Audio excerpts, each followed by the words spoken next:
Usaping pananampalataya.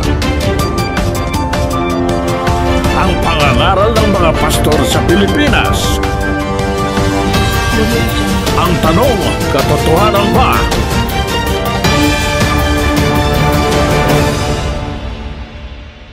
Ang mapapanood ninyong video ay nasa audio lamang. Ito ay ang itanong mo kay Soriano, Biblia ang sasagot. Halina at atin nang panoorin.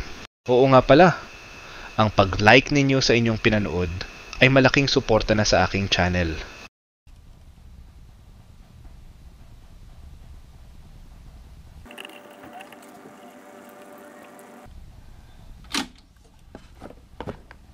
May tatanong sana ako sa Philippians chapter 3 verse 2 tungkol sa nung bago namatay si Judas ang lumabas sa kanya in the form of aso. Philippians chapter 3 verse 2, kapatid? Yes. Wala po kinamalaman kay Judas yun. Hindi yung parang yung aso, yung parang nung namatay daw siya si Judas, ang lumabas daw form of aso daw. Hindi po totoo yun, kapatid. Wala po sa Biblia yun. Yun ang kwento. Alam nyo, sa religion, meron din mga nasasalingit na mga kwento-kwento eh. Let us stretch out yung kwento from what are the factual truths that are contained in the Bible. Kasi ganito, kapatid, tingnan ninyo, pag nagsasaing yung misis nyo siguro, kung ang misis nyo metikuloso, bago isaing yung bigas, naalis yung bato, di ba? Ang pagka tayo nag-aano ng palay, inaalis yung ipa, iniaalis para mahiwala yung bigas. Sa Biblia po at sa pag-aaral ng relihiyon, dapat alam din nating ihiwala yung kwento dun sa talagang totoo. Kagaya halimbawa, si Santa Maria raw, dinala sa langit, nung mamatay, dinala sa langit, kasama katawang, kaluluwa at espiritu. Kwento po ng mga pari yun, wala ho sa Biblia yun. Kung si Santa Claus daw ay pinatnubayan ni Rudolph the Red-Nosed Reindeer. Yun ay kwento ng Iglesia Katolika yun eh. Marami yung aral ng Iglesia Katolika kwento. Ang sabi yung ng Biblia tungkol dyan, ganito. Pakinggan nyo sa 2:4 ng Kolosas hanggang 8. Ito po ang sabi sa talata. Ito'y sinasabi ko upang wag kayong madaya ng sinuman sa mga pananalitang kaakit-akit. Sa 8. Kayo'y magsipag-ingat. Baka sa inyo'y may bumihag sa pamamagitan ng kanyang filosofiya at walang kabuluhang pagdaraya ayon sa salit-saling sabi ng mga tao, ayon sa mga pasimulang aral ng sanglibutan at di ayon kay Kristo. Pagka hindi po ayon kay Kristo, kung mga salit-saling sabi lang ng mga tao, kahit pa yan time-honored tradition, sabi nga ni Maring Winnie. Kahit na time-honored pa, dahil pasimulang aral ng sanglibutan, ibig sabihin, kanununo ang pang-aral. Pag hindi ayon kay Kristo, huwag tayo maniniwala. Kagaya po nun. Yung tinatanong nyo sa Filipos 3:2, ang sabi po ni Pablo ron, mag-ingat kayo sa mga aso. Yun po yung gusto kong malaman. Mag-ingat kayo sa mga aso. Sino po ba itong mga asong pag-iingatan ng Kristiyano? Pakinggan nyo sa 56:11 ng Isaias. Ito po ang nakasulat. Oo, ang mga aso ay matatakaw. Sila'y kailanman ay walang kabusugan. At ang mga ito ay mga pastor na hindi nakakaunawa. Yan pala, mga mangangaral po pala yung aso na yan eh. Mga pastor na hindi nakakaunawa. Biro nyo, yan pala mga aso, yung mga pastor, nakikita nyo sa TV, nangangaral, di naiintindihan yung sinasabi nila. Mga pastor na hindi nakakaunawa, naka-Amerikana yan, may bulaklak pa yan. Yan ang mga asong tinatawag na mag-iingat daw tayo dyan, sabi po ng Biblia. Salamat po. Salamat po. Ba, kung doon sa paniniwala nila, doon sa puno na gano'n may kapre doon, nag-aalay ng pagkain doon, tapos may manok na ginigilitan ng leeg at yun niaalay doon Oo. Ang dami kasing paniniwala nga naman tungkol dyan. At kinatatakutan yan, ha? Oo, nakaka-apekto din yan sa pamumuhay ng tao dahil sa ano nga yan kumbaga tanggap na isang hindi natin mawatasan kung saan nagaling yan. Para malaman natin yan, dapat si Brother Eli ang matanong natin. Anong totoo? Invento ni Mars Rabelo yan, eh. Alam mo kay Mars Rabelo, sabihin sa'yo, hindi totoo. Siya gumawa ng Mambo Jumbo, eh. Tanong mo kay Janice kung may totoong tiyanak. Masasabi niya sa'yo, hindi totoo. Alam mo kasi, in a way, in a sense, pwedeng makita talaga yan. Kasi ang masamang espiritu nga, nakakapag-anyo ng iba't ibang anyo. At yan ay nasa Biblia na yung masamang espiritong si Satanas, nag-anyong ahas, nagpakita kay Eva, di ba? Opo. Pwede rin siya mag-anyong parang anghel. Sinasabi rin sa Biblia yan, sa isang talata ng 2 Korinto. Sabi po sa 11 at ang talata po ay 14. At hindi ka taka-taka sapagkat si Satanas man ay nagpapakunwaring anghel ng kaliwanagan. Kita mo? Di, sa Satanas man eh. Yung pinakamasama sa lahat ng anghel eh. Nagpapakunwaring anghel ng kaliwanagan, kapatid na Joseph. Ayun. Di ba? Kaya nakakapag-anyo yung masasamang espiritu ng iba't ibang anyo. Pwedeng, kung naisip ni Mars Rabelo yung kapre, pwede siyang mag-anyong kapre. Pwede siyang mag-anyong duwende. Pwede siyang mag-anyong pusang itim. Pwede yun eh. Magagawa ng masamang espiritu yun. Pero, in reality, hindi totoo na dapat tayong matakot sa mga yan kung tayo'y may kasamang Diyos sa buhay. Sabi nga ni Pablo, kung ang Diyos ang aking katulong, pakilagay nga sa screen sa Ebreo. Ito po ang sinasabi sa Ebreo sa 13 at ang talata po ay 6. Ano pa't ating masasabi ng buong tapang? Ang Panginoon ang aking katulong. Hindi ako matatakot. Anong magagawa sa akin ng tao? Maliwanag yan, Pagka ang Diyos ang kasama mo sa buhay, ba't ka matatakot? Di ba, kapatid na Joseph? Tama po. Tayo lang kung matatakot tayo, hindi dapat matagal na tayong natakot. Abay, mas nakakatakot sa kapre yung mga nananakot sa atin. Ay, naku naman, yung kapre walang baril eh. Meron lang Yossi Kadiri yun eh. Di ba? Ang makakasama lang sa'yo nun yung referred, smoking eh. Di ba? Pero, yung mga nananakot sa atin, may mga nakakasang dekalibring grenade launcher eh, di ba? Grabe. Kung tayo lang ay matatakot, matagal na tayo dapat na natakot, di ba, kapatid na Joseph? Pero sabi ni Pablo, masasabi natin ng buong tapang, hindi ako matatakot. Ang Panginoon ang aking katulong, anong magagawa sa akin ng tao? Yun ang sabi ng Biblia. Brother Eli, ano lang po pala yan, mga Panginoon rin. Mga ilusyon yan, Panginoon rin na nalilikha ng hindi pagtitiwala sa Diyos. Alam mo, ang Panginoon rin ng tao, napaka-fertile ng imagination ng tao, kapatid na. Anything can creep in the wildest imaginations of man. Kaya, yan ay sasamantalahin ng masamang espiritu to make you feel that is reality. But in fact, those are illusions, kapatid na Dan. Pwede din po ba, Brother Eli, na yun imagination lang? Oo naman. Kasi nga, ang imagination ng tao is so fertile. Napakarami niyang pwedeng ma-imagine. Ayun. Sabagay, kapatid na Diyos, karanasan ko yan pag sa probinsya, pag wala akong magawa, tinitignan ko yung ulap, pwede kang bumuo ng gusto mong Ay, ako ulap, sa Kisame lang, nakakakita ko rito ng itsura ni Abraham Lincoln. Oo nga ba? Oo naman. Ganun po pala yan. Dito ngayon, may nakikita ko rito sa mga, di ba itong ating stage rito, merong soundproof ito, no? Yung, ano ba tawag doon? Asbestos. Yung parang asbestos na, may nakikita ko rito ngayon, nakayuko na tao May yakap-yakap na pusa,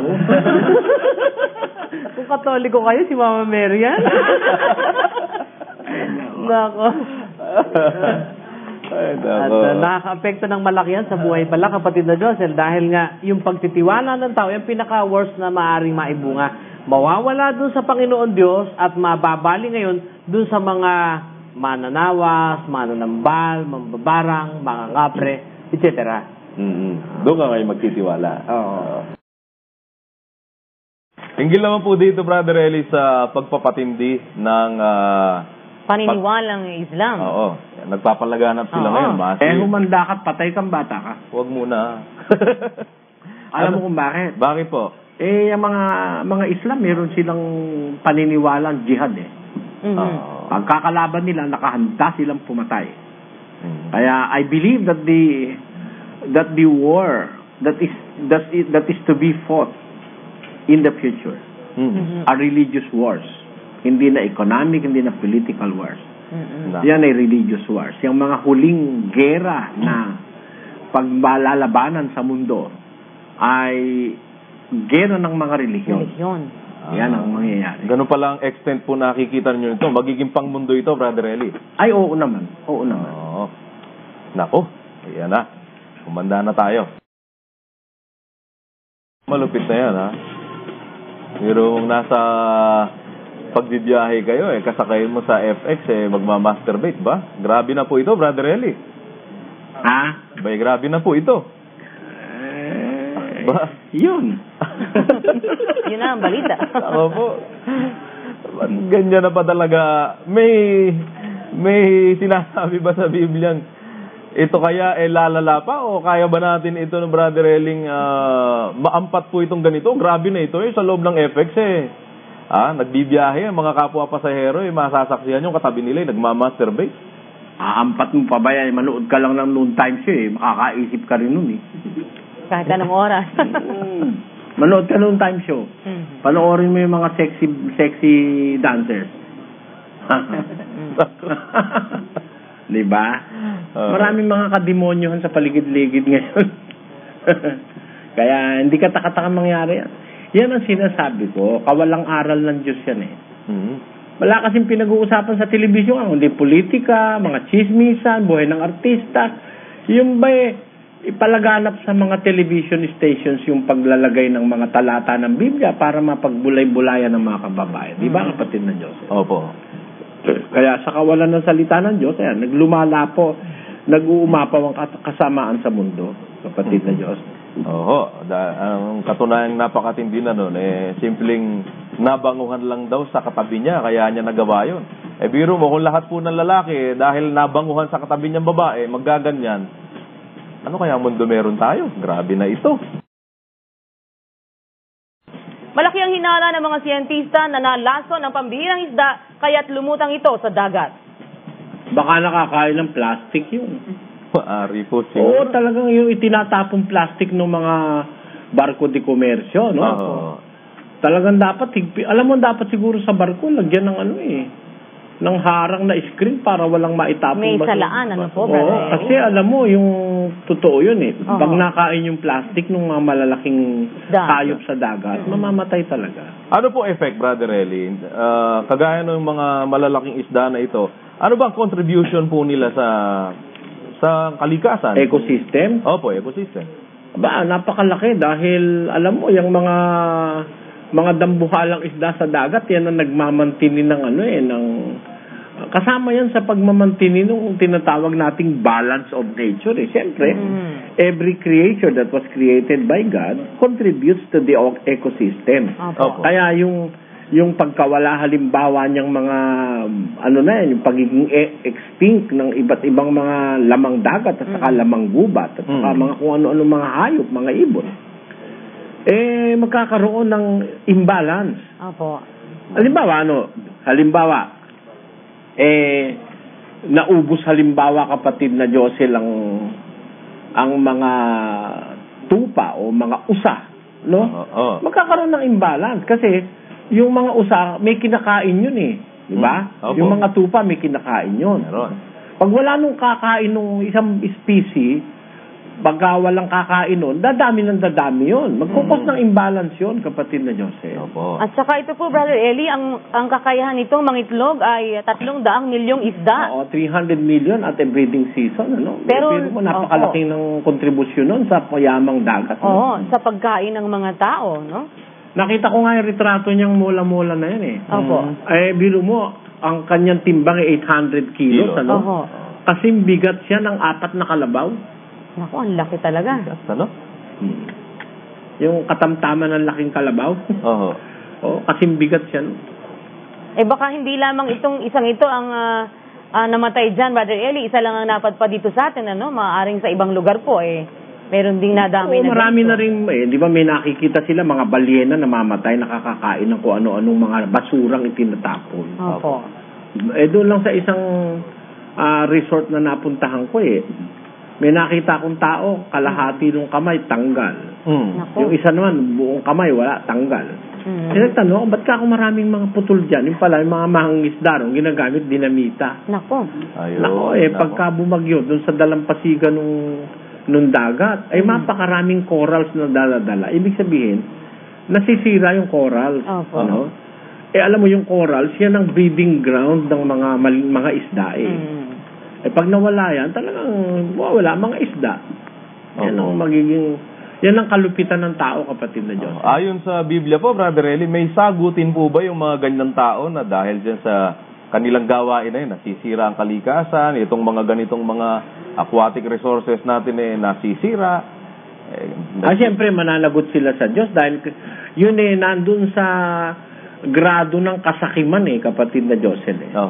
Yung dahil sa kasakiman, kagaya nung ginagawang pangingisda na yung talagang dinidikdik, ano tawag nila? Muroami ba tawag doon? Yung dinidikdik yung mga yung mga coral reefs, no? Yan masasamang mga gawa ng mga sakim na mga negosyante ng isda, kapatid na Diyos. At sinasabi ng Biblia, mapapahamak yung mga yon. Pakinggan nyo. Sabi po yan dito po sa 11:18 ng Apokalipsis. Ang sabi po ganito, at upang ipahamak mo ang mga nagpapahamak ng lupa. Yun yung huling pangungusap dyan sa Kapitulo 18. Mapapansin nyo sa screen, mga kababayan, upang ipahamak mo ang mga nagpapahamak ng lupa. That you may destroy those who destroyed the earth, ang sabi. Kaya, yan ang magiging niyan, kapatid na Joseph. Ayun. Maagang makakainom ng alak ang mga sanggol sa Australia. Isang pabrika sa Victoria ang naglabas sa merkado ng gatas na may halong alkohol. Ang alcoholic milk ay dinisenyo umano para hindi masyadong ginawin ang mga batang naninirahan, lalo na sa malalamig na lugar. Ito ay mabibili rin sa mga flavor na strawberry, banana at chocolate na may 5.3% alcohol content. Mas mataas ito sa alcohol level ng beer, subalit mas masarap umanong inumin dahil sa taglay nitong flavor. Brother Eli, tama po ba ito sa Biblia na yung gatas haluan ng alcohol para daw hindi ginawin yung mga sanggol? Ano yun? Mali yun. Kasi sabi ni San Pedro, dapat yung gatas walang halo. Pakinggan niya. Ito po ang sabi po sa aklat ng unang Pedro 2:2. Gaya ng mga sanggol na bagong panganak, ay nasain ninyo ang gatas na walang daya na ukol sa Espiritu, upang sa pamamagitan nito'y magsilago kayo sa ikaliligtas.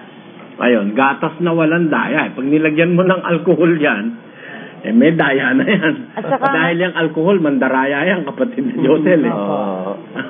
Saka mas mataas para po sa level ng alcohol ng beer ang inihalo dito, Brother Eli. Ibig sabihin magkakaroon tayong susunod na henerasyon ng mga lasenggo dyan, pagkaya ng ating pagkapanganak pa lang pag-uusapan.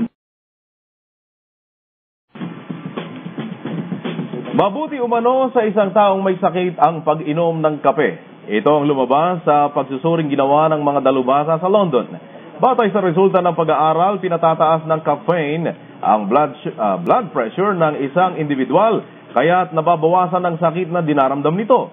Gayunman, ang kape ay mas mabisa umano bilang pain reliever sa mga babae. Hanggang ngayon ay wala pa namang paliwanag ang mga doktor sa London kung bakit magkaiba ang epekto ng pag-inom ng kape sa babae at sa lalaki. Yung caffeine, talagang mabuti yung caffeine in some extent. Yung ng caffeine is used in treating migraine. Because it constricts the dilated blood vessels and thereby reduces the pain. It also increases the potency of analgesics such as aspirin, and it can somewhat relieve asthma attacks by widening the bronchial airways. Caffeine is produced commercially, cheaply as a byproduct in making caffeine-free coffee. Alam mo, ang kape, merong mabuting dinudulot, alam ko yan eh. Kaya lang, ang nakakasama dyan, pag nilagyan mo na ng maraming asukal. Yun, creamer. Oo, saka yung creamer na may animal fat. Yun eh, diabetes ang katapusan mo ron. Ano po ba, Brad Eli, sinasabi niyo po na parang kumain ka ng balat po ba ng sapatos? Alin? Pag po umiinom ng kape na... Ayun, dahil merong property yung mga gatas kuminsan na hindi kayang tunawin ng matatanda. Kasi merong enzyme na pagkabata, meron siya, marami siya nun eh. Kaya bata ang pagkain gatas eh. Ma-imagine mo, ang bata, lumalaki ang buto dahil sa gatas. Ibig sabihin, merong potent material ang gatas na nagpapalaki ng buto, kapatid na Josel. Ngayon, pagka ang tao ay umiidad na ng mas matanda kaysa dun sa bata, yung isang particular enzyme nagbabawasan sa katawan niya. Kaya ang matanda hindi na dapat nag-iinom ng gatas na whole milk. Pwede siguro yung mga non-fat. Yung mga yung mga modified milk na, kapatid na Josel. Pero kung maiinom mo yung kape na walang gatas at walang asukal, maganda yun. Miski ang tsokolate, meron silang mga tinatawag na antioxidants. So, para may alis yung harmful effect, ang advice po nyo, Brother Eli, huwag lagyan ng asukal, huwag lagyan ng creamer, purely coffee lang talaga. Oo, kung meron ka namang substitute sa asukal, meron naman ngayon mga products na kagaya ng stevia, ay may inom mo ng masarap yung kape. Hindi naman kasi masarap ang kape pag walang asukal. Mapait naman. Gano'n po ba ang epekto talaga ng pagiging bungangera ng isang asawa sa kanyang asawang lalaki, Brother Eli? Ano? Ang epekto ng? Pagiging bungangera. Kasi ito pong nasa balita natin, napadivorce dahil bungangera asawa at nag-asawa na ng pipi at bingi para tahimik na sila. Dahil 15 taon na raw siyang nagtitiis sa kanyang misis na bungangera, Brother Eli. Ano yung tanong mo? Ano epekto ng pagiging bungangera? Epekto ng pagiging bungangera? Oo. Mas mabuti pang mamundo ka pag ganun. Mas mabuti pang mamundok? Oo, pag ang asawa mo bungangera, lagi nang aaway, mas mabuti mamundo ka, sabi ng Biblia. Pakinggan nyo. Sabi po yan sa... Ano ba yun? Kawikaan. Kawikaan po, 21 at 19. Ito po ang nakasulat. Lalong maigi ang tumahan sa ilang nalupain kaysa makisama sa palatalo at magagaliting babae. Ganun pala yun. Buti pa punta ka na doon sa ilang eh. Yung walang tao, ikaw lang mag-isa. Kaysa makisama ka sa palatalo at magagaliting babae. Kung malaki-laki naman ang bahay mo, pumunta ka na lang doon sa bubong. Basa, kapatid na rin. Sabi naman po dito po sa 21 at 9 pa rin po ng kawikaan. Lalong maigi ang tumahan sa sulok ng bubungan kaysa palatalong babae sa maluwang na bahay. Di ba, no? Talagang matinding sakripisyo yung nakapag-asawa ka ng... Paano, Brother Eli, kung yung lalaki naman ang bungangero? The other way round yun. Siya naman ang mamumundok. Babae naman ang mamundok. Diba? Pero sa pangkaraniwan po, sino ba talaga ang bungangera o bungangero? Babae ba? Sabi sa kawikaan din, ang hangal na babae, pakibasa kapatid na yun. Sabi naman po sa 9 ng kawikaan 13, ang hangal na babae ay madaldal. Ayun. Ang hangal na babae, madaldal. Di naman lahat ng babae, yung hangal lang. No? Kaya yung madaldal, hangal. Yung hangal, madaldal. Grounds po ba for divorce yan, Brother Eli? Hindi naman. Sabi nga lang ng Biblia, doon ka na lang sa bubong ng bahay mo. Hindi naman sinabi pag-divorce. Baka kasi gayahin ng iba eh. Nag-asawa ng pipi at bingi. Dahil bungangera asawa, nadala. Maganda yun. Dahil kahit murahin mo yung pipi, hindi sikipo yun. hindi rin makakapagsalita dahil sige. Dahil pipi. Pipi. Okay. Kaya kung mag-aasawa ka, pipit bingin na lang. Okay, marami sa... Maganda pa kung nadagdagan mo pa isa. Ano pa po? Pipi, bingi, bulang. Ayun. Ganon. Ganon. Total ano yun Total na katahimikan na yun. Katahimikan yun. Maraming salamat po, Brother Eli Soriano. Salamat, you're welcome. Magandang gabi, Brad Josel at kay Brad Eli. Magandang gabi kay Brad Eli.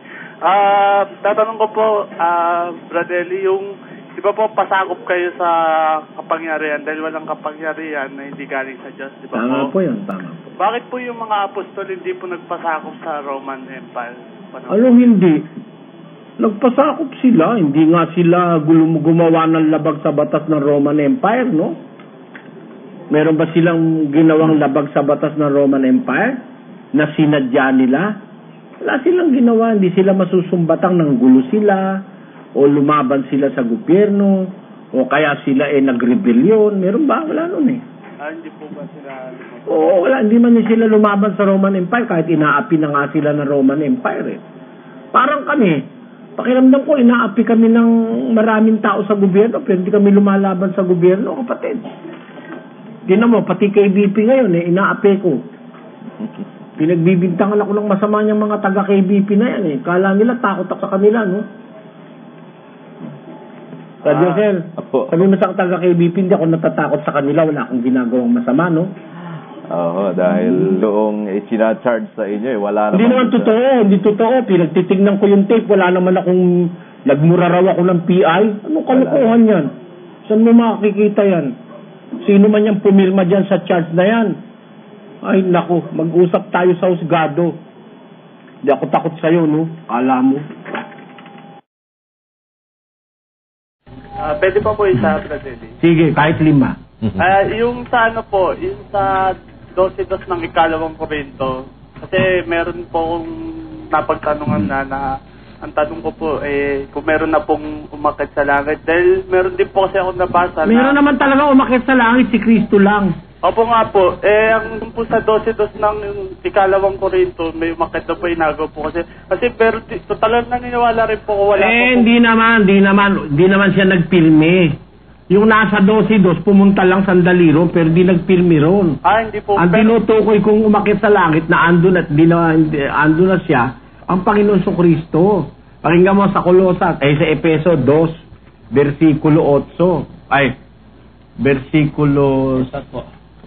Efeso 4:8. Patuloy. Kaya't sinasabi niya, nang umakyat siya sa itaas, ay dinala niyang bihag ang pagkabihag at nagbigay ng mga kaloob sa mga tao. Ngayon ito, umakyat siya. Ano ito? Kundi siya'y bumabari naman sa mga dakong kalaliman ng lupa. Ang bumaba ay siya rin namang umakyat sa kaitaasan ng buong sangkalangitan upang kanyang mapuspos ang lahat ng mga bagay. At pinagkalooban niya ang mga iba na maging mga apostol at ang mga iba'y propeta. Tingnan mo, di ba ang umakyat si Kristo sa langit? Apo. Yan yung sinasabi dun sa awit na ginagamit ng mga kolektor sa daan ng pera Umakyat ka ka sa mataas. Nang umakyat ka, dinala mong bihag sa ang pagkabihag. Si Kristo tinutukoy dun kapatid na Willie. Apo, hindi po pala utos yung nasa awit. Hindi utos si Kristo yun Talagang madidilim ang utak sa pera niya, mga demonyo na yun. Hindi, wala pa po talagang nakakit sa langit, maliban yung bumabasa, yung nanggaling sa langit at yung makit sa langit, si Kristo. Oo, yun lang. Opo. Pero yung isang sinasabi mo sa 12:2 ng 2 Corinthians, inagaw lang yun sandali, tapos bumalik uli rito yun. Nakapunta rin po yan, pero sandali lang po. Oo, si Pablo yun, para malaman mo, dinidiretso ko na sa'yo, si Pablo yun. Pablo po pala yun. Yun si si Enoch po, nung kinuha po siya ng Diyos at hindi po siya nasumpungan kasi tinanong ko. Sabi ng Biblia, namatay din yun Nilipat lang siya ng lugar. Pero hindi sinabing yung paglipat sa kanya, dinala na siya doon sa kaharian ng langit. Wala naman nakita lang siya, si Elias, saka si Enoch, nakita lang na umakyat sa langit. Ang tatandaan mo, ang langit 3. May una, ikalawa, ikatlong langit. Hindi naman doon sa ikatlong langit sila nakarating. At si Elias, ayon sa record ng Biblia, si Enoch namatay din, kapatid. Saan po talata mababasa? Nasa Hebreo, basahin mo. Kapitulo 11. Opo. May Biblia ka ba ngayon dyan? Opo. Sige, buksan mo nga sa Hebreo 11. Nakabukas na? Opo. Sa Hebreo 11, versikulo 5. Pakibasa mo nga, kapatid. Sa pananampalataya, si Enoch ay inilipat upang huwag niyang makita ang kamatayan at hindi siya nasumpungan, sapagkat siya ay inilipat ng Diyos. Sapagkat bago siya inilipat, ay pinatotohanan sa kaniya na siya ay naging kalugod-lugod sa Diyos. Sa 13. Lundag tayo sa 13. 13 po. Ayon sa pananampalataya, ay nangamatay ang lahat ng mga ito na hindi kinamtan ang mga pangako. Kita mo, pagkatapos isalaysay ni Pablo, si Abel, si Enoch, si Abraham, si Noe, si Jacob, si Sarah. Pagkatapos isalaysay, sa 13, ayon sa pananampalataya, nangamatay ang lahat ng mga ito. O, di namatay lahat yan, kasama si Enoch. Di ibig sabihin pala yung sumagot po sa akin ng yung pinagtanungan ko po, ang pinakahulugan po nila nito, yung kinuha po ng Diyos, means to say na kinuha ng Diyos na dinala sa langit, hindi po pala. Hindi totoo pagka totoo yun, magsasabihin mo ngayon, mali si Kristo. Oo nga po. Kasi nauna si Enoch, nauna si Elias, bago lang katawan tao si Kristo dito sa lupa. Pagdating ni Kristo sa lupa, sabi niya, walang umakyat sa langit, kundi yung nanggaling sa langit. Si Kristo yun. Kung totoo palang inakyat na si Elias at si Enoch, lalabas mali yung deklarasyon tungkol kay Kristo na siya palang ang umakyat sa langit. Ibig sabihin po, may mas nauna pa po. Lalabas may nauna pa sa kanya, di ba? Magiging mali. Para walang mali, walang umakyat sa langit, kundi si Kristo lang. Naunawaan ko na po. Pwede po isa, Bratelli. Sige. Yung sa ano po, yung sa reliyon, nakakapagligtas po ba ang reliyon? Ang relihiyon, pagsambayan sa Diyos, ang nagliligtas si Kristo. Kaya lang, hindi ka ililigtas ni Kristo kung ayaw mo sa relihiyon. Tandaan mo yan. Kasi ang relihiyon, pagsamba sa Diyos ang kahulugan. Kailangan din po, isa pong paraan din pala po ang pagrelihiyon. Hindi paraan, kasama yan sa paraan. Kasama po.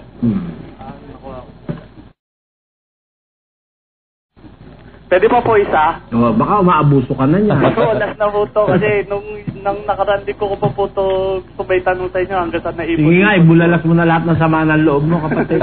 Yun sa ano po, di ba, hindi po lahat ng tumatawag ng Panginoon ay makakapasok sa kaharian ng Diyos. 7:21 ng Mateo yun. Opo, tapos sa Roma naman po, lahat ng nagsisitawag sa Panginoon ay maliligtas para pong ano. Hindi magkakontra yun. Paki-elaborate nyo nga po yung...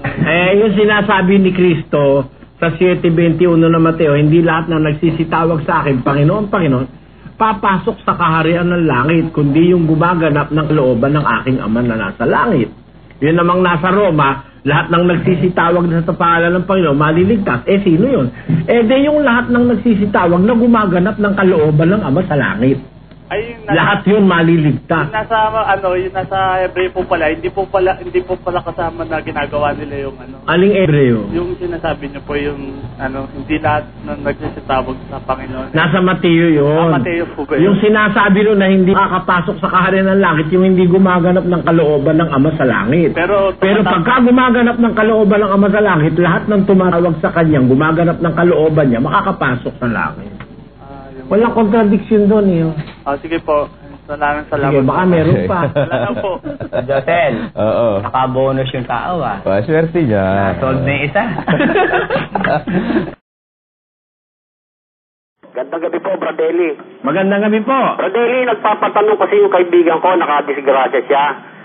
Tinatanong niya kung may aatangan siya ng kasalanan sa Diyos. Kasi bumabaybay siya sa highway, may lasing, bigla sumulpot na bumangga doon sa pagiliro ng sasakyan niya. Nabago ka ata yung ulo, patay. Ngayon? Tinatanong niya, Bradley, kung kasalanan sa Diyos yung nagawa niya. Pero sabi niya, yung lasing ang bigla sumulpo. Tapos nung pagbaba niya, dinala niya sa ospital, kaya lang di na umabot ng buhay. Alam mo kapatid, hindi lahat ng nakakapatay ay may kasalanan. Kagaya nung sinasabi mo, isang driver na wala naman siyang kaalam-alam na biglang susulpot itong lasing. Opo. Meron pa nga, kung alam, isang matandang ulyani naman yung tumawid na bigla eh. Hindi man inaasahan ng driver, nahagip din.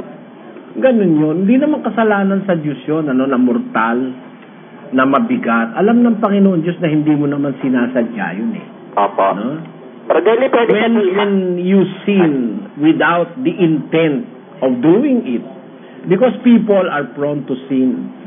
But if we sin without the intent, like in the law, there is no criminal intent, you cannot be called a criminal. When you have transgressed a law without a criminal intent, you cannot be called as a criminal. You have done it unwittingly and without malicious intent. Nagawa mo man yon, hindi ka nagkakasala ng mabigat sa Diyos.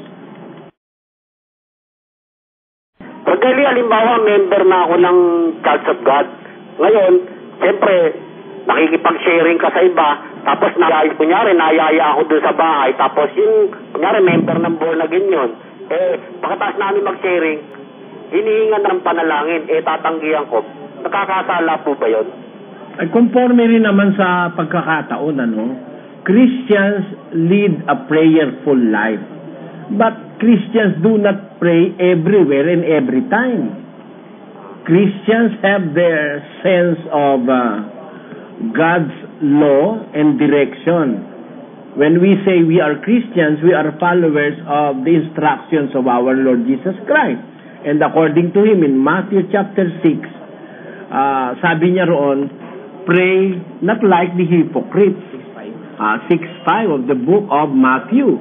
It says, and I read, Brother Joseph, ang sabi niya rito, and when thou prayest, thou shalt not be as the hypocrites are, for they love to pray standing in the synagogues and in the corners of the streets, that they may be seen of men.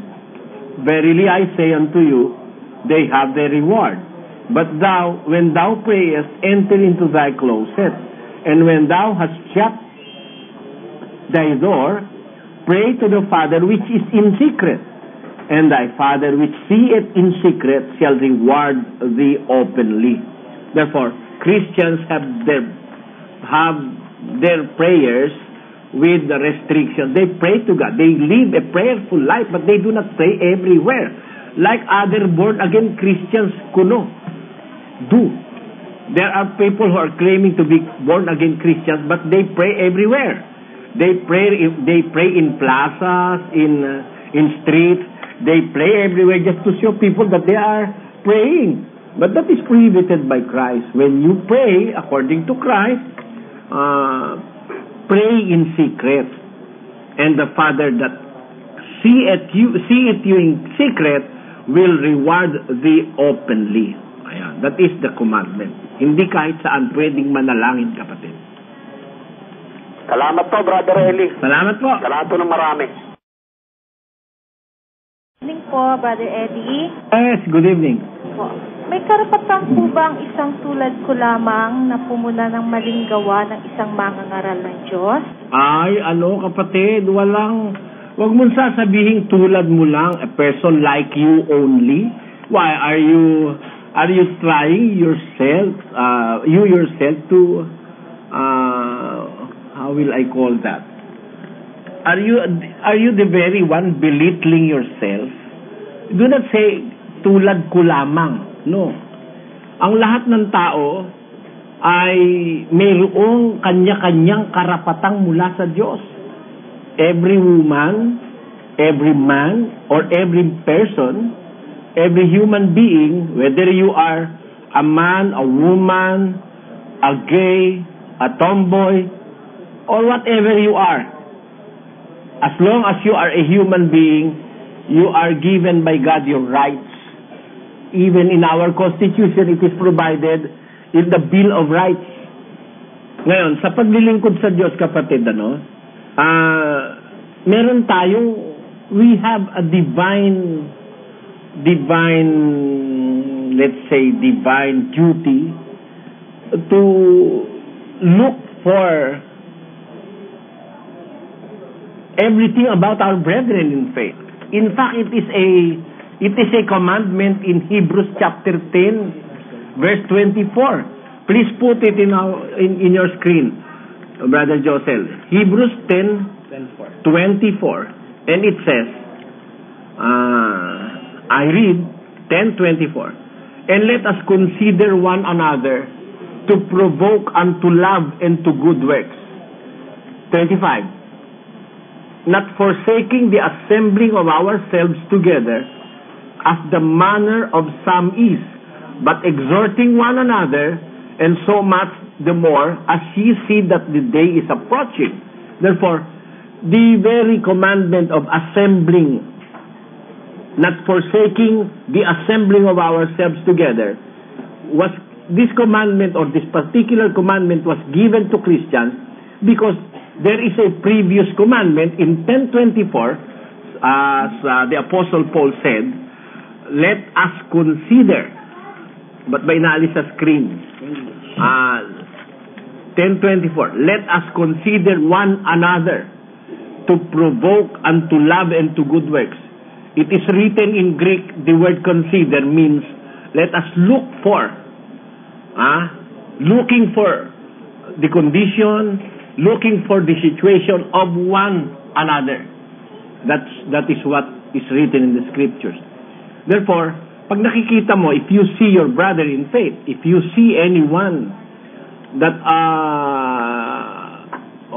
any one of your brother or sisters, sister in faith, doing things that are not in conformity with God's will, you have the right to admonish your brother or your sister. Kahit na ikaw ang pinakamaliit sa kongregasyon, pwede, kapatid. That can be, that is allowed. In fact, it is an admonition of the scriptures to consider one another. Meaning to look for one another, to look for the benefit and to work for the better and the betterment and the well-being of one another. That is a commandment to Christians. Yun ang sinasabi ng Biblia, kapatid. Kaya wag mo sasabihin ikaw lang. Wala namang maliit na parang baliwala. Hindi, kahit maliit ka, may karapatan ka na pumuna sa mga ginagawang mali ng kasama mo sa paglilingkod sa Diyos. Yun ang ating sagot diyan, kapatid. Opo, brother. Follow-up question po. Sige po, anong follow-up mo? May karapatan po ba ang isang katulad kong under indoctrination pumuna ng maling gawa ng isang manggagawa ninyo? Ay, hindi. Sinabi ko na nga sa'yo hindi. Basta't mali, hindi naman masamang sabihin ng mali. Ngayon, ang mag-iingat ka lang, baka lang naman sa'yo lang mali. Opo. Baka hindi naman mali sa amin. Opo. Hindi ba? Kasi, alam mo sa faith in the Bible, merong common faith. Sinasabi yan sa book of Titus 1:4, I mean. According to that verse, and I want to read it in the screen, to Titus, mine own son, after the common faith. There is a common faith amongst Christians. But, if we claim to be Christians, and you have a different faith from my faith, like the Catholic Church in the Philippines, the Catholic Church have their own so many religious factions. They have so many groups. The El Shaddai, the El Shalom, the Couples for Christ, the Cursilistas. What more, Brother Joseph? Love Flock. The Love Flock, with their own respective leaders and with their differing doctrines. How can you be called Christians if you are believing in so many kinds of teachings and tenets and rituals and claiming to be under the umbrella of Catholicism? In fact, Catholicism in the Philippines is the most polluted religion in the Philippines. It is full of pollution. Pollution coming from the born again, coming from the Iglesia ni Manalo, coming from every sectors of society. The Catholic Church is the most polluted religion in the country. Kasi iba-iba na ang kanilang sinasabi. They are teaching different doctrines while claiming to be Catholics. Yung mga group na sinabi ko sa'yo, those groups that I have mentioned. Ngayon, ano na yung tanong mo? Nakalimutan ko tuloy. Mali ng manggagawa. Kaya dito sa amin, meron kaming common faith. We have our common faith. My faith must be the faith of everybody else. And their faith must also be my faith. That is the common faith. Ngayon, baka dun sa standard ng aming faith, hindi naman mali, sa'yo lang, mali ka naman dun. Pero kung talagang tama sa Biblia, may karapatan ka ron ha. Okay, Lisa? Opo. Malalaman po ba natin sa gawa at pananalita ng isang tao kung nakatanggap na siya ng aral? Gawa at pananalita? Opo, ng isang tao. Nalalaman po kung halimbawa itong taon to nakatanggap na ng aral, kaya ganito siya magsalita. Hindi mo malalaman hanggang hindi mo nakikita ang buong senaryo. You have to see both sides of, if it is a coin, you have to see the three parts of the coin. Some look at the obverse only, some look at the reverse only. But I look at the obverse, the reverse, and the sides of the coin. If they are how thick they are, kung meron siyang mga gatla-gala, how do you call that in English, Brother Joseph? Ha? Tinitignan ko kasi lahat ng sides of the coin.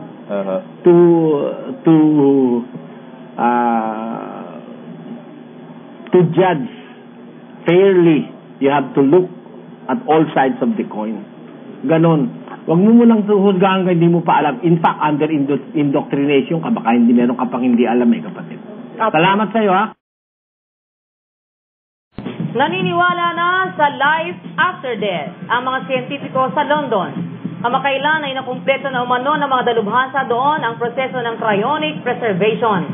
Pinatunayan umano ng eksperimento na ang isang namatay ay maaaring i-preserve sa freezer ng hanggang ilang libong taon.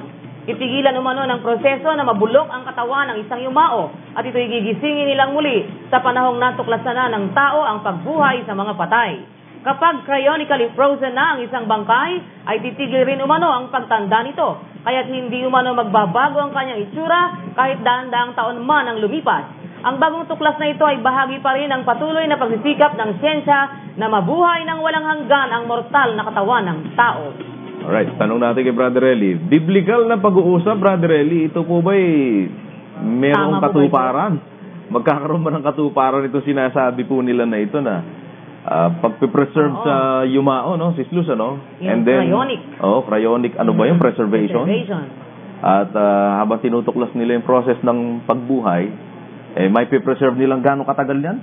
Libong taon, sabi. Biro mo yung libong taon, ha? Ito po ba sinasang-ayunan ng Biblia na po pwedeng mangyari nga, Brother Eli? Oo. Mabubuhay talaga yung mga niyelo nila yan. Opo. Pero mabubuhay din yung dinailohan sa pagkabuhay na magulit sa pagbabalik ng Panginoong Jesus. Ayun. Hindi sila bubuhay dyan. Mabibigo sila. Hindi matutuklasan ng tao yan.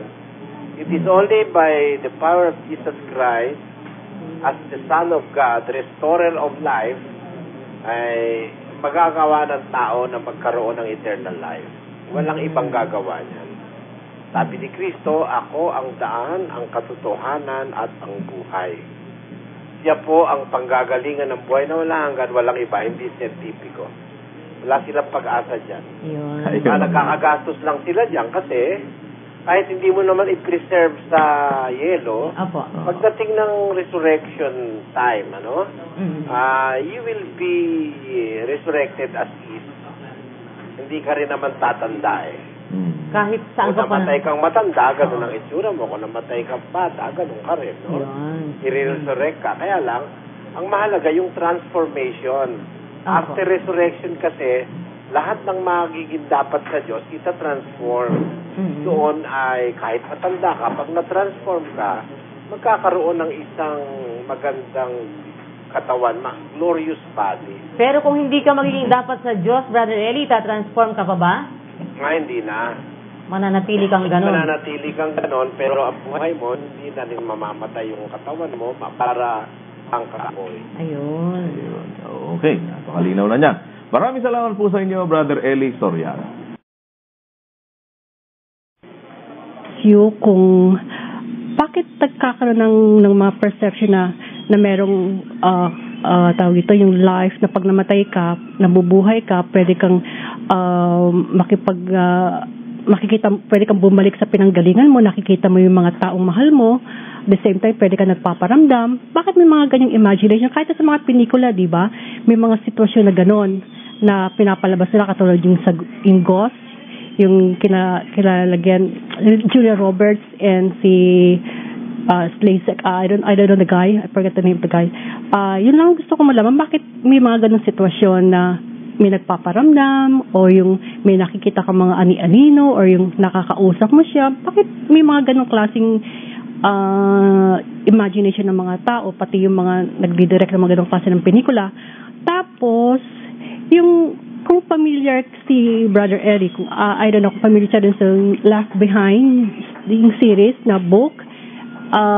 Gusto ko rin malaman kung totoo yung totoo yun. At saka may mga series yung book na yun, those Left Behind. Katapos, yung parang pagsahukom na rin yun. I don't know kung familiar rin siya. Pero alam ko mas familiar si Brother Eric at alam niya yung story na yun. Tatanong ko lang kung may katotohanan yung book na yung Left Behind. Ayun, Brother Eli, yun po ay tanong ng isang taga Philippine News Agency. Ano daw po ang ibig sabihin? Ba't mayroon daw po mga ganong nagpaparamdam, mga aninong nagpapakita, at saka tungkol daw po dun sa isang particular na aklat na hindi ko alam yung kapatid na Josel kung anong title. Anong libro? Tanong niya, kapatid na Dani, ano? Yun daw pong mga nagpaparamdam, mga aninong nakikita, parang related po doon sa tinalakay natin kanina. At yung mga parang nararamdaman, lalo na daw po, Brother Eli, doon sa mga paggumagawa ng pelikula, parang mayroong mga talagang, parang bang nakakatigan pa na meron silang na-experience na mga... Let us have it this way, Brother Dani. Opo. Sa mundo, dalawang bagay ang umiiral eh. Mm-hmm. Isang ilusyon, isang realidad. Mm-hmm. Yan. Maraming ilusyon, spekulasyon, ang nasa pelikula, lalo na sa ating panahon, ano? Sa ating panahon, by the aid of computer, halos nagagawa ng parang natural o parang realidad na realidad ang isang bagay na hindi naman realidad, di ba? Opo. Kung mapapanood mo lang yung Exterminator, di ba? Mm-hmm. Yung wonders of computer, ano? Yun ang ating panahon. Ngayon, alam mo, susunod na henerasyon ng tao, henerasyong naniniwala sa hindi realidad, na paniwala na no virtual reality. No? Mm-hmm. Alam mo, may pagkakaiba yung virtual reality kaysa sa reality eh. Kasi sa virtual reality, nagiging bahagi ng iyong realidad ang ibang mga ilusyon, kapatid na Dani. Opo. Ganyan ang mga nangyayari. Merong naniniwala na nagpaparamdam, pinakikita sa pelikula, may mga director yan, may mga writer yan na nagpo-promote ng mga hindi naman totoo, mga ayon sa sabi-sabi, etc., etc. Ngayon, ang ating masasabi diyan kung Biblia pag-uusapan, hindi reality ang mga nagpaparamdam na yan na akala nila yun daw namatay, nagpaparamdam yun nasa ozone. Hindi ganon. Alam mo, masasamang espiritu yan na inililigaw ang paniniwala ng tao para ang tao maniwala sa ilusyon, maniwala sa espekulasyon, at maniwala sa iba't ibang mga kathang-isip. Yan ang gawa ng masamang espiritu para iligaw ang tao sa katotohanan. Ngayon, kung hindi natin alam, i-stress out ang wheat, yung wheat. Ewan ko ng Tagalog yung wheat, ano? Trigo? Trigo. O yung trigo. Hindi mo alam ihiwala yung trigo doon sa hindi trigo. At kung halimbawa, hindi mo alam ihiwala yung chaff, ano? Matatanggap mo pareho, parang pareho na silang totoo. Yun ay napakamali. Dapat sa mundo, Kaya nga merong salita ng Diyos. Ang salita ng Diyos, ang instrumento para maihiwalay natin yung tunay na katwiran at katotohanan sa mga espekulasyon ng tao, sa mga invento ng tao. Yan ang nagpasama sa tao, yung mga imbensyon na yan na mga kathang isip eh. Sa 7:29 ng Ecclesiastes. Narito, ito lamang ang aking nasumpungan na ginawang matuwid ng Diyos ang tao, ngunit nagsihanap sila ng maraming katha. Ayon, nagsihanap ang tao ng maraming katha. Matuwid ng gawin ng Diyos ang tao eh, reality siya eh. Is real. Is spirit and flesh, a human being, is real. Pero nabubuhay ngayon ng maraming tao sa sa kapatid na Joseph, sa hindi realidad. Illusion. Fantasy. Meron pa sa mga words of sa fairy tales. At hindi lang yan nangyayari sa ordinary tao, pati sa religion yan. Pinaniniwala ka di katatabla ng bala, baril, anting-anting, may kung ano-anong mga yan. Mga scapular, pandigta sa demonyo, sa mga disgrasya, etc. Yan ay naging paniniwala na ng napakaraming mga tao, countless number of people. Ang napaniwala na dyan, they come and go, nabuhay na sila, namatay na, mas may humalini na naman, ganun. Alam mo, hindi yan nakabatay sa katotohanan ng salita ng Diyos. Yan ang nakakalungkot. Kaya sana, kung marunong tayo sa Biblia, ang Biblia ay paraan para maiiwala yung katotohanan sa kasinungalingan. There is a very thin, feather-like line between truth and lies. Sometimes lies appears to be truth when it is openly and repeatedly spoken by people, especially those people of high places or those people that belong to the higher echelon of society. Pag sila na nagsasalita, na paniniwalaan niya ng mga nasa mga grassroots of society. Yun ang nakakalungkot dyan, kapatid na tayo. Maisundot ko lang mo po, Brother Eli, gaano po ito nakakaapekto sa ating buhay, yung buhay ng ating paglilingkod sa Diyos at saka sa society, yung pagtanggap po ng ganyang mga paniniwalang wala naman pala sa Biblia? Malaki epekto niyan, kapatid na Dani. Minsan pati business na-apektuhan yan eh. Sa mga Chinese na na sa pungsoy-pungsoy. Ayun. Kahit ano na lang. Dinadaan na sa pamahiin. Marami ng mga... Kasi para bang doon na lang nakasalalay sa pamahiin yung mga buhay ng tao. Sometimes, kaya nakaka-apekto yung mga maling paniniwala na yan, ano? Bawa, minsan mag-aasawa ka, may pamahiin tungkol sa pag-aasawa, imbis mapunta ka doon sa rightful person para sa'yo, napunta ka doon sa hindi tama dahil motivated ng horoscope, pamahiin. Marami kapatid na dati kung isa-isahin natin. Yung negosyo, ganun din. Yung titirhan, yung itsuran ng bahay, kung saan lalagay ang pinto. Nako, napakalaganap niyan. Kung ano-ano na naapektuhan yan, yung pakikitungo ng kapwa sa kapwa, ano? Yung kuminsan umahangga sa kalupitan, yung mga maling paniniwala na yan. Malaking epekto yan. Magandang gabi po, Brother Eli. Magandang gabi po. Ang itatanong ko po ay, may nabasa po akong talata sa Biblia, hindi ko lang po matandaan yung buong niya. Ganito po yun, huwag mong ibibigay ang hiyas sa mga baboy. Bali, hindi ko po siya gaanong maintindihan, yun lang po ang tanong. Nahuli ko kayo, hindi kayo nakikinig araw-araw kagabi lang yan tinalakay, kapatid na Joseph. Opo, may nagtanong po doon sa Grand Pulong yan.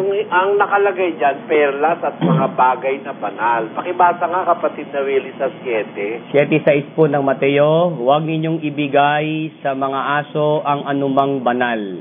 Ni ihagis man ang inyong mga perlas sa harap ng mga baboy. baka yurakan ng kanilang mga paa at mga balik at kahilapain. Ayun, huwag ibigay ang wika ang perlas sa aso at saka sa mga baboy, pati yung mga bagay na banal. Alam nyo, yung mga bagay na banal, yung perlas, at saka yung mga bagay na banal na tinutukoy, yan yung mga aral ng Diyos, yung mga mabubuting katwiran ng Diyos. Masamang ibigayan sa mga aso. Ang mga tinutukoy na aso, yun pong nasa 56:11 ng Isaias. Pakinggan nyo po. Oo, ang mga aso ay matatakaw. Sila'y kailanman ay walang kabusugan. At ang mga ito ay mga pastor na hindi nakakaunawa. Sila'y nagsilikong lahat sa kanilang sariling daan na mula sa lahat ng dako. Bawat isa'y sa kanyang pakinabang. Maliwanag yun, kapatid na Luz, na Opo. ang aso, yung mga pastor na matatakaw na hindi nakakaunawa. Opo. At yun namang mga baboy, yun naman yung mga taong nakakilala ng aral ng Diyos tapos bumalik sa kanyang maling gawain. Mm-hmm. Yan ang sinasabi sa 2 Pedro 2, pakibasa sa 20. Sapagkat kung pagkatapos na sila'y makatakas sa mga pagkahawa sa sanglibutan, sa pamamagitan ng pagkakilala sa Panginoon at tagapagligtas na si Hesukristo, ay muling mahalubiluhan at madaig niyaon, ay lalong sumasama ang huling kalagayan nila kaysa ng una, sapagkat magaling pa sa kanila ang hindi nakakilala ng daan ng katwiran, kaysa pagkatapos na makakilala ito, ay tumalikod sa banal na utos na ibinigay sa kanila. Nangyari sa kanila ang ayon sa kawikaang tunay, nagbabalik na muli ang aso sa kanyang sariling suka at sa paglilubalob sa pusali ang babaeng baboy na nahugasan. Ayun, maliwanag na yung nakatakas na sa sanlibutan tapos nahalubiluhan ulit na daig ng sanlibutan. Lalo ang wikang sumasama ang huling kalagayan niya kaysa ng una. Sapagkat para siyang aso na bumalik sa suka at babaeng baboy na hinugasan, kahit paliguan mo, lagyan mo laso, pabanguhan mo, bihisan mo pa yan sa pusali, babalik, no? Mm-hmm. Ganun ang ibig sabihin na yung mga tao na yon na masasama sa harap ng Diyos, hindi dapat ibinibigay dun yung perlas, yung aral, yung katwiran ng Diyos, yung mabubuting katwiran ng Diyos, hindi binibigay dun dahil hindi nila papansinin yun mababaliwala lang. Yun po ang ibig sabihin nun, kapatid. Ang bibigyan ko ng reaction ay tungkol kay Enoch, kung namatay ba siya o hindi. Basahin muna natin. Sa pananampalataya, si Abel ay naghandog sa Diyos ng lalong mabuting hain kaysa kay Cain. Sa pamamagitan nito'y sinaksihan sa kaniyang siya'y matwid, na nagpapatotoo ang Diyos tungkol sa kaniyang mga kaloob. At sa pamamagitan nito, patay na siya ay nagsasalita pa. Sa pananampalataya si Enoch ay inilipat upang wag niyang makita ang kamatayan, at hindi siya nasumpungan sapagkat siya'y inilipat ng Diyos. Sapagkat bago siya inilipat, ay pinatotohanan sa kanyang siya'y naging kalugod-lugod sa Diyos. At kung walang pananampalataya, ay hindi maaaring maging kalugod-lugod sa kanya, sapagkat ang lumalapit sa Diyos ay dapat sumampalatayang may Diyos, at siya ang tagapagbigay ganti sa mga sa kanya'y nagsisihanap. Sa pananampalataya si Noe, nang paunawaan ng Diyos tungkol sa mga bagay na hindi pa nakikita, dala ng banal na takot, ay naghanda ng 100 daong sa ikaliligtas ng kanyang sangbahayan, na sa pamamagitan nito ay hinatulan niya ang sanglibutan at naging tagapagmana ng katwiran na ayon sa pananampalataya. Sa pananampalataya si Abraham, nang tawagin, ay tumalima upang pumaroon sa isang dakong kanyang tatanggaping mana, at siya yumaon na di nalalaman kung saan siya paroroon.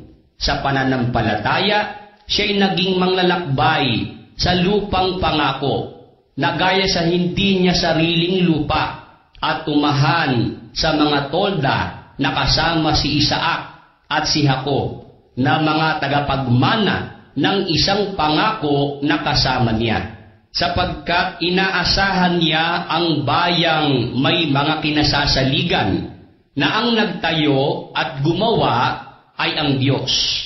Sa pananampalataya, si Sarah rin ay tumanggap ng lakas upang ipaglihi ang binhi nang lipas na ang kanyang gulang, palibhasay inari niyang tapat ang nangako.